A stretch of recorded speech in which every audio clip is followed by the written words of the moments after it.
Dears, welcome to Aegon Learning. എൻ്റെ എല്ലാ മക്കൾക്കും ഏഗണിലേക്ക് ഹാർദമായ സ്വാഗതം.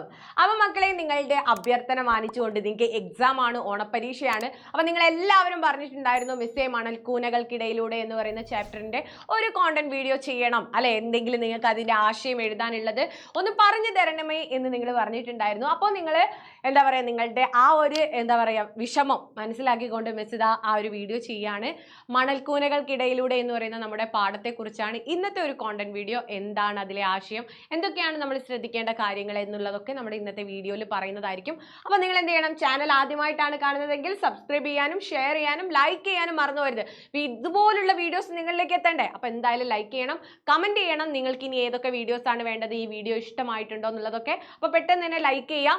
അപ്പം നമ്മൾ ഈ വീഡിയോയിലേക്ക് കടക്കുകയാണ്. അതിനു മുന്നേ മിസ് പറയാം, ഇതുപോലെ പുതിയ പുതിയ ഇൻഫോർമേഷൻസ് നിങ്ങളിലേക്ക് ആദ്യം തന്നെ എത്താൻ വേണ്ടിയിട്ട് ആ ബെല്ലൈക്കൺ കൂടെ ഇനേബിൾ ചെയ്ത് വെക്കുക. അപ്പം മണൽക്കൂനകൾക്കിടയിലൂടെ നമുക്കറിയാം, നമ്മളില്ലേ പൃഥ്വിരാജിന്റെ ഒക്കെ സിനിമ കണ്ടിട്ടുണ്ടല്ലേ, ആടുജീവിതം. അപ്പോൾ ബെന്യാമിൻ രചിച്ചിട്ടുള്ള ഒരു നോവലാണ് ആടുജീവിതം എന്ന് പറയുന്നത്. ഇതിലെ കേന്ദ്ര കഥാപാത്രമാണ് നജീബ്. അപ്പോൾ ഈ നജീബിന്റെ ഈ ഒരു ജീവിതം അല്ലെ ബെന്യാമിൻ മനസ്സിലാക്കുകയും അതെന്താണ് അദ്ദേഹം നോവലാക്കി പകർത്തുകയും അത് ഇന്ന് എന്താണ് ഒരു ലോകോത്തര എന്താ പറയുക ഒരു സിനിമയായിട്ട് മാറുകയും ചെയ്തു. അപ്പം ഈ ഒരു കഥയിലെ ഒരു ചെറിയ ഒരു പ്രസക്തമായിട്ടുള്ള ഒരു ചെറിയ ഭാഗമാണ് നിങ്ങൾക്ക് മണൽക്കൂനകൾക്കിടയിലൂടെ എന്ന് പറയുന്ന ഒരു പാഠഭാഗമായിട്ട് പഠിക്കാൻ തന്നിട്ടുള്ളത്. അതായത് നജീബിന്റെ സുഹൃത്തായിട്ടുള്ള ഹക്കീമും കൂടെയാണ് എവിടേക്ക് പോകുന്നത്, ഗൾഫിലേക്ക് പോകുന്നത്.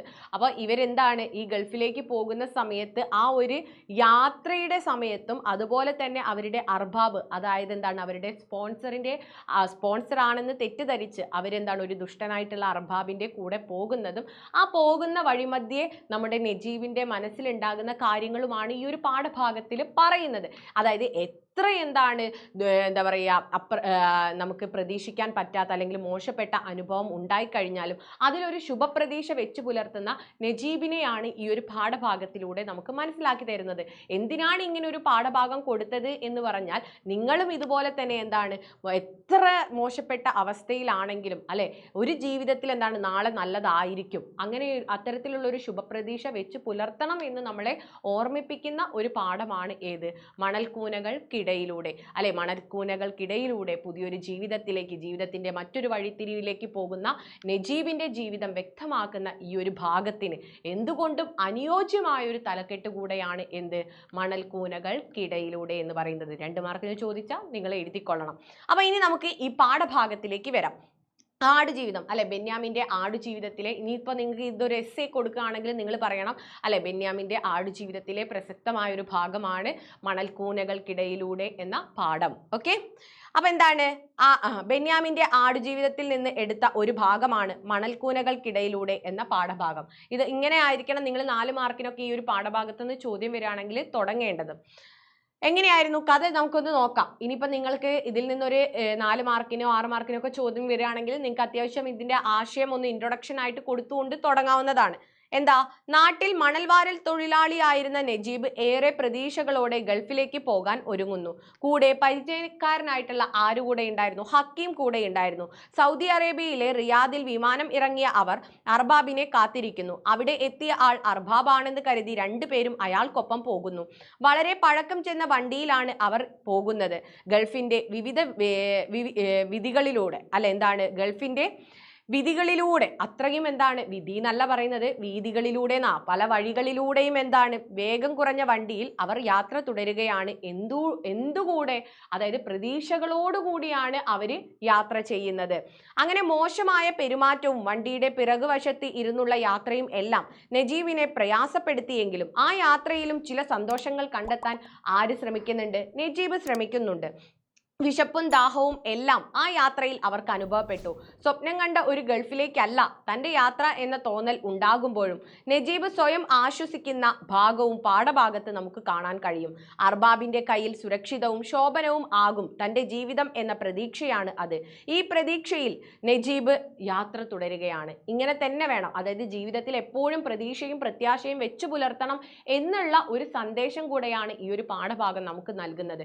ഇതാണ് നിങ്ങൾ ഈ ഒരു പാഠഭാഗവുമായി കണക്ട് ചെയ്തുകൊണ്ട് മനസ്സിലാക്കേണ്ടത്. അപ്പോൾ ഇതൊന്ന് നിങ്ങൾ നോട്ടിലേക്ക് എടുത്ത് വെച്ചോളുക. നിങ്ങൾക്ക് എന്താണ് എസ്സേ ഒക്കെ വരുന്ന സമയത്ത് നിങ്ങൾക്ക് എഴുതാവുന്നതാണ്. ഇനി ഈ പാഠഭാഗം നമുക്ക് തന്നിട്ടുള്ള പാഠഭാഗത്തിന്റെ ചെറിയൊരു സംക്ഷിപ്ത രൂപം നമുക്കൊന്ന് നോക്കാം.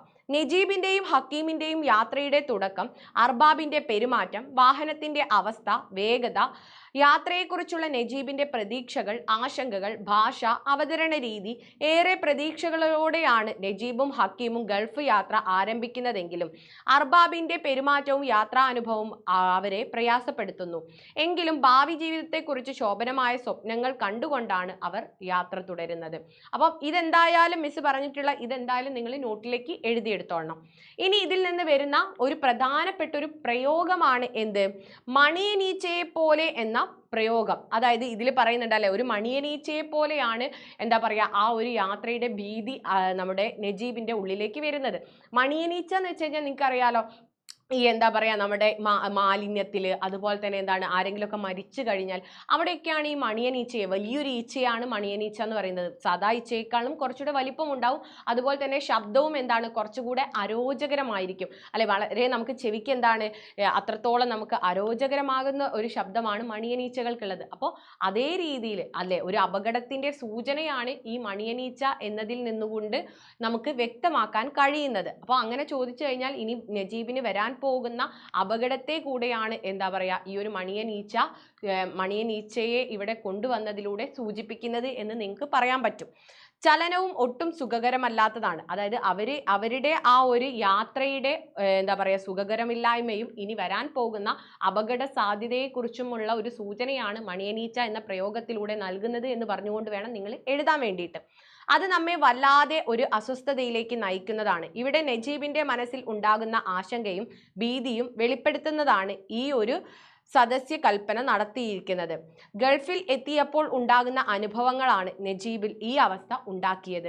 മോശമായ പെരുമാറ്റം, മണിക്കൂറുകൾ നീണ്ടുനിന്ന വിശ്രമമില്ലാത്ത യാത്ര, അതുപോലെ തന്നെ അത്രത്തോളം എന്താണ് അവർക്ക് വിശപ്പുണ്ടായിരുന്നു അല്ലെ, അവർ ഫ്ലൈറ്റിൽ നിന്നോ ഒന്നും എന്താണ് ഭക്ഷണം കഴിച്ചിട്ടില്ല, അത്രത്തോളം കത്തുന്ന വിശപ്പ്, കടുത്ത ദാഹം എന്നിവയെല്ലാം നജീബിൽ ആശങ്കയും ഭീതിയും ഉണ്ടാക്കി. അപ്പോൾ നജീബിൽ ഉണ്ടാക്കിയ ഭീതിയെയും ഇനി വരാൻ പോകുന്ന അപകടത്തെയുമാണ് ഈ മണിയനീച്ച എന്ന പ്രയോഗം കൊണ്ട് സൂചിപ്പിക്കുന്നത്. ക്ലിയർ ആണല്ലോ? ഇനി അതുപോലെ തന്നെ ഇതാ മണിയനീച്ചയുടെ കുറച്ചുകൂടെ വിശദീകരിച്ചിട്ടുള്ള ഒരാശയം മിസ് ഇവിടെ കൊടുത്തിട്ടുണ്ട്, അതൊന്ന് നിങ്ങൾ നോക്കുക. ഓക്കെ, ഇനി നമ്മൾ ഇതിൽ നിന്നൊരു എന്താ പറയുക എസ്സേ ചോദിക്കുകയാണ്. ഈ ഒരു പാഠഭാഗത്തിന് നിങ്ങളോട് ഒരു ആസ്വാദനക്കുറിപ്പ് ചോദിച്ചാൽ നമുക്ക് എങ്ങനെ എഴുതാമെന്ന്, അതായത് 6 മാർക്കിന്റെ ഒരു ചോദ്യത്തിന് ഈ ഒരു പാഠഭാഗത്ത് നിന്ന് എങ്ങനെ ഉത്തരം എഴുതാമെന്ന് നമുക്ക് നോക്കാം.